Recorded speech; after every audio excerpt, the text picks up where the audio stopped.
Hi. നമുക്കാകെയുള്ളൊരു കുഞ്ഞ് ജീവിതമാണ് അല്ലേ?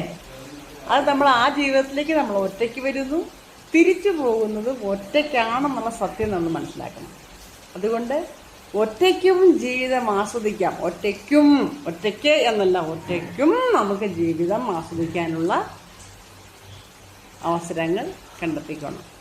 എപ്പോഴും എല്ലാവരെയും കാത്തിരിക്കരുതെന്നാണ് അർത്ഥം. എല്ലാവരും നമ്മുടെ കൂടെ എപ്പോഴും ഉണ്ടായിരിക്കുകയില്ല. നമ്മളുടെ കൂടെ നമ്മൾ തന്നെ ആയിരിക്കും ഏറ്റവും അവസാനം വരെ നമ്മുടെ കൂടെ ഉണ്ടാവുക. അപ്പോൾ അതറിഞ്ഞ് നമ്മളെ സ്നേഹിക്കുക, നമ്മളെ കരുതുക, നമ്മളുടെ ആരോഗ്യം നോക്കുക, നമ്മളുടെ മനസ്സിൻ്റെ സൗന്ദര്യം കൂട്ടിക്കൊണ്ടുവരിക. ഇതെല്ലാം ചെയ്യണം. നമ്മളുടെ ഏറ്റവും വലിയ സുഹൃത്ത് നമ്മൾ തന്നെ ആവണം. മറ്റുള്ള ആരെയും നമ്മൾ പ്രതീക്ഷിച്ചിരുന്ന് സമയം കളയരുത്. ഓക്കേ.